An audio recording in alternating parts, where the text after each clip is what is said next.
होंगे कुछ ऐसे कमाल के न्यू टेक गैजेट जिनकी टेक्नोलॉजी वाकई अपने आप में एक अचंभा रहेंगी। तो चलिए शुरुआत करते हैं वीडियो के अपने इस पहले गैजेट के साथ। Number 10 cyber cat.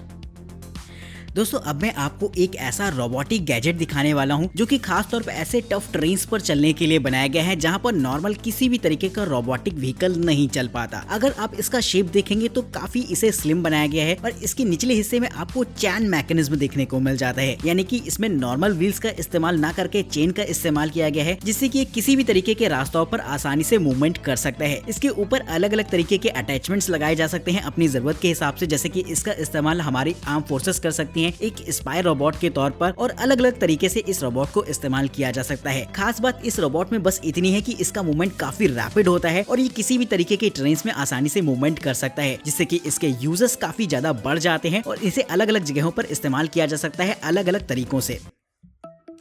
Number 9 helix robots.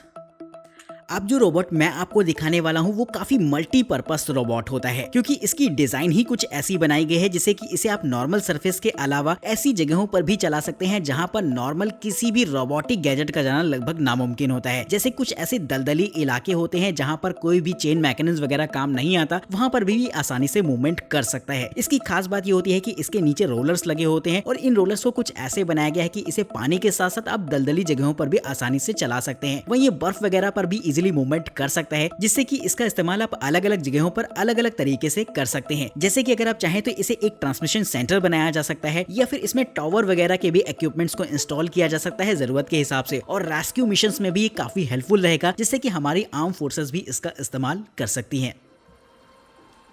Number 8 Lenovo rollable tag.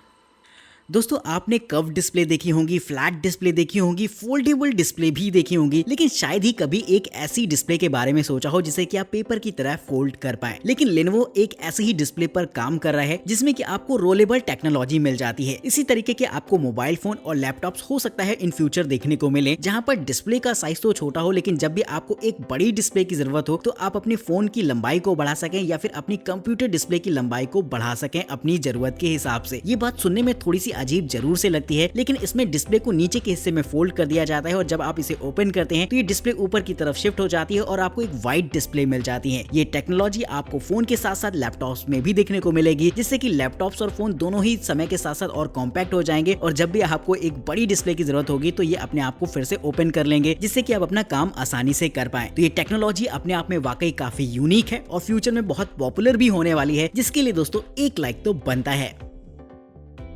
Number 7 Movex cross country.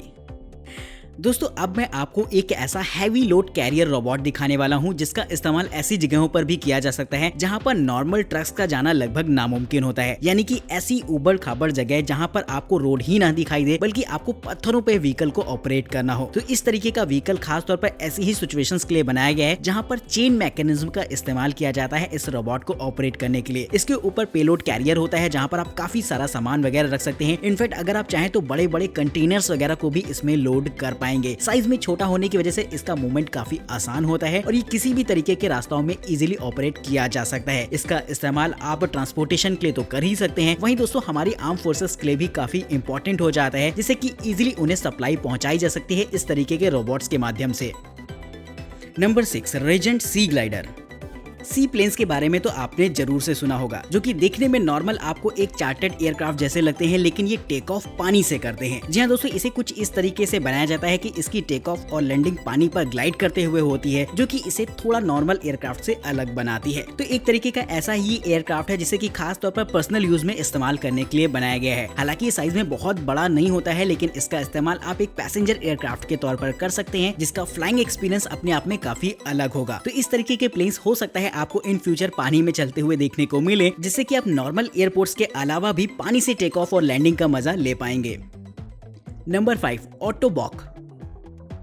दोस्तों जो एक फैक्ट्री वर्कर होता है उसे अपनी डेली रूटीन में काफी सारे ऐसी चीजों को उठाना पड़ता है जो कि काफी हैवी होती है, जिन्हें कि जनरली उठाने में आपके हाथ पैरों में दर्द होने लगेगा, यानी कि बहुत हैवी लोड कैरी करना पड़ता है अपनी डेली रूटीन के अंदर, जिसके लिए खासतौर पर इस तरीके के सपोर्टिंग गैजेट को बनाया गया है जो कि उन वर्कर्स को बैक से सपोर्ट देता है, जिससे कि वो हैवी टास्क भी आसानी से कर पाए। जैसे कि उन्हें अगर किसी भारी भरकम चीज को उठाना है तो इस गैजेट की मदद से उसे इजिली किया जा सकेगा, क्योंकि इसमें लगी हुई आर्म्स आपको पीछे से सपोर्ट देती है और हल्का सा प्रेशर भी अप्लाई करती है, जिससे कि आप भारी भरकम चीजों को इजीली उठा पाएंगे। तो इसे खास तौर पर एक सपोर्टिव गैजेट के तौर पर इस्तेमाल किया जा सकता है उन लोगों के साथ जिन्हें की बहुत सारा काम करना पड़ता है अपनी डेली रूटीन के अंदर।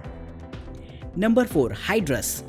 हवा में उड़ने वाली ड्रोन्स को तो आपने देखा होगा, लेकिन अब मैं आपको एक ऐसा ड्रोन दिखा रहा हूं जिसे कि आप हवा में नहीं बल्कि पानी के अंदर इस्तेमाल कर पाएंगे। ये एक तरीके का ऑटोनोमस अंडर वाटर ड्रोन होता है, जिसे कि खास तौर पर पानी के अंदर की इंफॉर्मेशन कलेक्ट करने के लिए बनाया गया है। इसे आप किसी लेक में या फिर समुद्र वगैरह में छोड़ सकते हैं, जिसके बाद ये सारी इंफॉर्मेशन कलेक्ट करता है और इसका इस्तेमाल करके आप काफी सारी चीजों को स्टडी कर सकते हैं पानी के अंदर की। इसमें एक छोटा सा कैमरा भी लगा होगा जो कि लाइव स्ट्रीम कर पाता है सारी पानी के अंदर की सिचुएशन को, जिसे कि आप अपनी कंप्यूटर स्क्रीन पर देख सकते हैं। और यही नहीं, इसका इस्तेमाल मैपिंग के लिए भी किया जा सकता है।